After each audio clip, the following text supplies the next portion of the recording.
From KPRC2, this is Houston Newsmakers with Cambrell Marshall.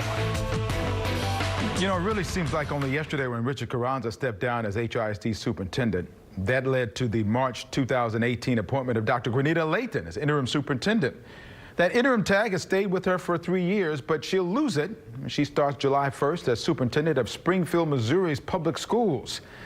Dr. Lathan joins me this morning to talk about her new job, the one that she's leaving here at HISD as well. Good morning, Dr. Lathan. You know, you're leaving here after 3 years, but man, your 3 years here has been anything but lacking of excitement, has it not? Good morning, Cambrell. Thank you for having me today. You're right. It has been an adventurous and challenging 3 years. What has been the biggest challenge, dealing with the national natural disasters or dealing with the board? I would say, you know, the concerns and having to deal with board governance issues and the overall looming threat of a state takeover have been very challenging. But I've been able to, of course, work through it. That is something. I mean, because all of that has been like the drumbeat, if you will, underneath everything that's been going on. Board interaction, which has not exactly been kumbaya-ish. There's not a lot of that going on. But the challenges that have been happening here, the natural disasters that have happened, the pandemic, recovering from Harvey, all of those things, you still have to have school.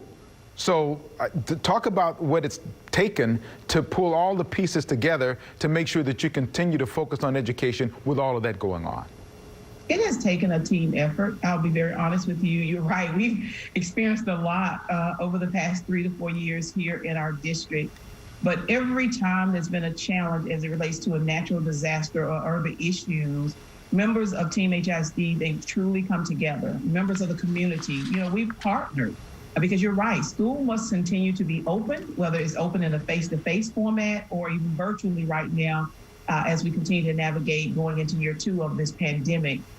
But we've just had a number of people that truly stepped up. It's during a crisis when you see the best that comes out of it. Let's just talk about the impact of the pandemic response for a second, because as a result of that, you've had to pivot and go virtual. And going virtual for the largest school district in the state certainly was challenging, but perhaps it's finished with unintended results in the number of students who now have access to remote learning. Would you say that's true? I definitely would say that's true. You know, it was at the beginning of the pandemic in March of 2020, you know, we had over, almost 100,000 of our students that did not have a personal device at home that they could access to be online. And so we immediately went to work to ensure that every child that needed a device, even children that there were several siblings in one home, that every child was able to receive a device if they requested it. We also had to address the needs of staff members. You know, there were teachers and support staff members that also did not have devices or access at home, and then add Wi-Fi into that. So we had a number of issues that we had to address, and we were able to successfully do that. And because I can't say enough how thankful I am to the members of my team and all of the members of Team HISD that have had the opportunity to work with. So you mentioned this earlier about the state's efforts to step in and maybe take over the districts. How frustrating has it been for you to have to deal with all of that and stay focused on the day-to-day education that has to be done as well? Or have you just kind of put it out of mind and just kind of focused on what you have to do here? Put it out of mind. And honestly speaking, some of the issues that the state raised several years ago when they assigned one conservator, and they've since signed some additional conservators, were issues that we needed to address as a district. And people don't like to hear that. I think that's one of the issues sometimes people have with me about being very open and transparent about our issues or our previous issues. And so we needed to address some of those issues that they raised.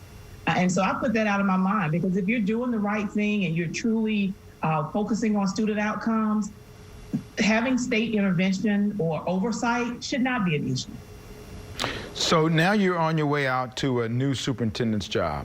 There are a lot of people, I'm sure you heard this during this period of time when you've had the interim title, that were suggesting that, you know, they couldn't have stayed if they were continued not being able to get the full-fledged permanent title. Did you have any frustration about that? I can't imagine that there wasn't some frustration about not having the board say, you know what, we've seen what you've done up to now, and we think that that's probably the best way to go forward. Your thoughts when that was going on? And for me, I think I've modeled that it's not so much about the title, that it's definitely about the work. What was frustrating is trying to build a team when you have an interim title. And I think that's where the frustration came in, because there are people that you want to attract and hire definitely for senior level positions. And even, we've experienced issues trying to obtain and hire principals in our district, because when you have a district that is in constant change and people don't see it as stable, it's hard to recruit top talent. And so that was the hard part. The title, it is what it is. I continue to do the work. Like you said, children show up every day needing to receive an education. I've proven that I can do that. And I know what's for me is for me. And I've held on to that. I've been raised with those values to understand. And I do believe that, at the end of the day, everything works out for the good. So throughout this process, one of the focuses you've always had is on curriculum. What areas in HISD stand out for you when you say, okay, that's good, we've done a really good job in that area? And what areas do you still see work to be done that you kind of wish you'd be able to stick around and do? So thank you. As it relates to curriculum, we have over the past several years done a great job around trying to move our lowest performing campuses, move them into C and higher status.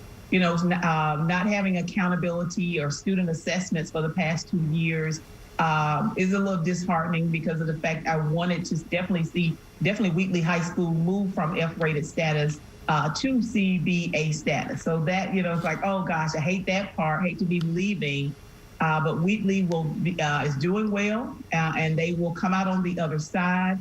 We've done a great job of ensuring that elementary students have access to certified fine arts teachers. Wanted to see that process through, where we added additional teachers over the next several years. So every elementary campus would have 2 to 3 certified fine arts teachers. Done a great job around increasing opportunities in career and technical education for students that are graduating with either level 1, level 2 certifications. The number of students that are graduating through our partnership with HCC with their associate's degree. And I'm so most proud of, most recently, having an opportunity for a student at Sterling Aviation High School to take me on an airplane ride.